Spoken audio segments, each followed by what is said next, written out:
Hi there, welcome to Kneppy Invest. Continuing in this September quarter Appendix 4C video series, I'll be looking at a company that looks fairly cheap, but unfortunately for WestStar Industrial, it always looks cheap. In fact, when I started following this company about 3 years ago, I became interested in WestStar because they were looking really good value. And unfortunately, share price hasn't actually got back to those heights since then. And in fact, when you look at the enterprise value of this company, it actually looks even cheaper now than it did back then. But the market just does not like this company at all.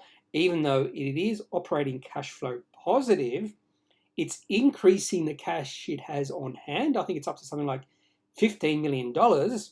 And just a few months ago, the enterprise value of this company was at $1 million. That just shows you the company has no interest in value plays. It's only interested in companies with growth. And it's quite funny because WestStar Industrial is actually growing. So it has growth, it is cheap, but yet the market is not interested. And this becomes important to know when the market is interested or not interested in a company because it all comes back to sentiment. And in the end, sentiment is what drives the share price up or down in the short term, and the financial state of the company drives the share price up or down in the long term. We're just waiting for that financial state of the company to drive the share price higher. But every single time it looks like the share price is breaking out, we do see a bit of selling coming in, probably a bit of profit taking and that sort of thing, which drives the share price back.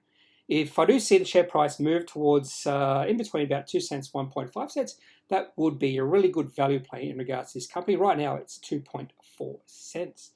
So before we have a look at the September quarter Appendix 4C for WestStar, let's have a look at what this company does. WestStar is an industrial services company. They provide engineering, construction, and mining services to the resource, energy, and infrastructure sectors. Typically in this sort of sector or this sort of field, not a lot of high margins. So you will see a lot of companies in this area provide a lot of revenue, and because margins are fairly low, and most of that doesn't fall down to the bottom line. And that's definitely true for WestStar Industrial, founded in 2016. Now they did list officially 12th of July 2016. I think this was a backdoor listing through Antara's Mining. The CEO and founder of WestStar is Robert Spadanuda. He has a 3.5% stake in this company. And Colin Heitman is the largest shareholder. He's 11.3%. Now, WestStar Industrial have two operating subsidiaries, All-Type Engineering and Simpec. When you look at the revenue both these companies provide, All-Type has $33 million of revenue, in Simpec has $38.7 million. All-Type Engineering was acquired in early 2020, and Colin Heitman, I think, was the owner of All-Type Engineering, and that's why he has 11.3% stake in WestStar. The market cap of WestStar is only $23 million. That's at 2.4 cents. And when you look at the financials of the company, you might consider that's fairly cheap for this company, which is operational cash flow positive, is profitable. And the ticker code for WestStar Industrial is WSI. Before we have a look at the Appendix 4Cs for the June and September quarter, just look at the financial year 21 numbers, which did come to a completion at the end of June. Revenue, $71.8 million for the year. That was up from $62.5 million in financial year 20.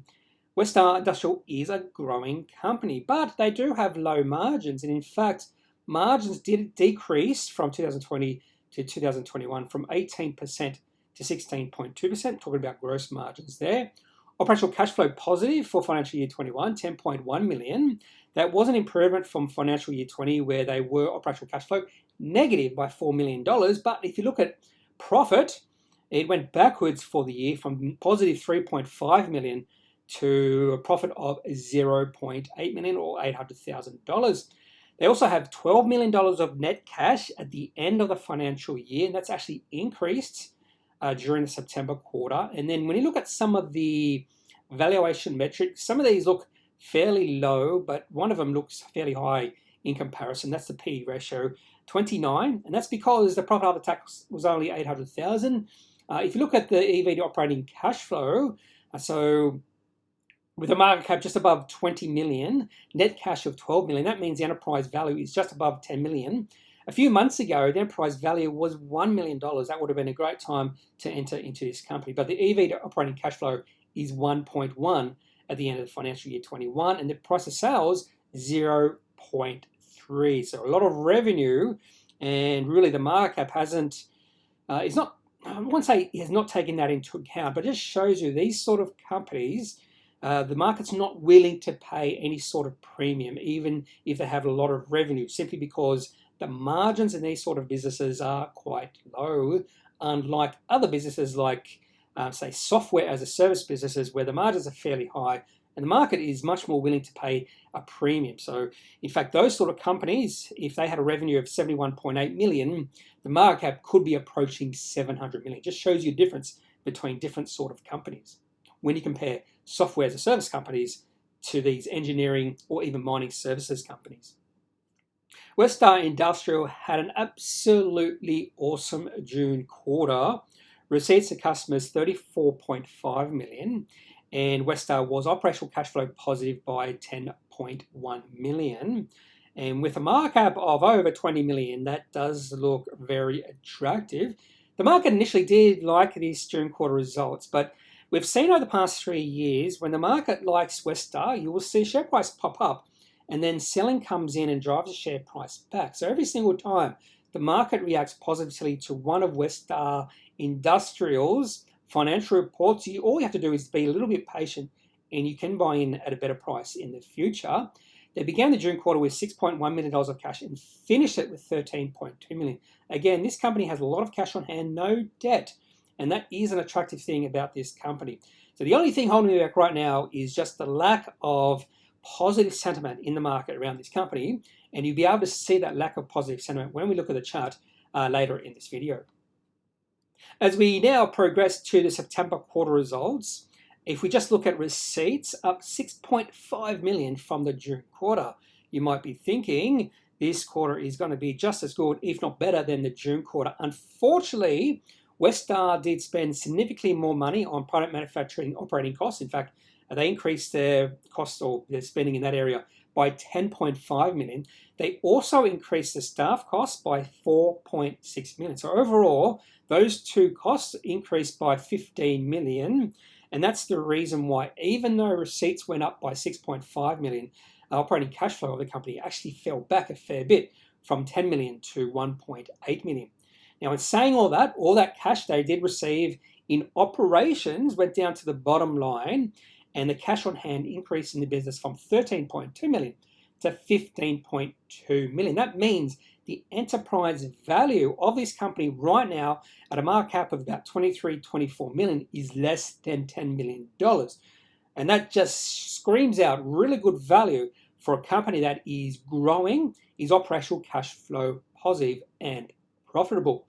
So everything is looking good for this company except one thing, and I've already told you what that one thing is.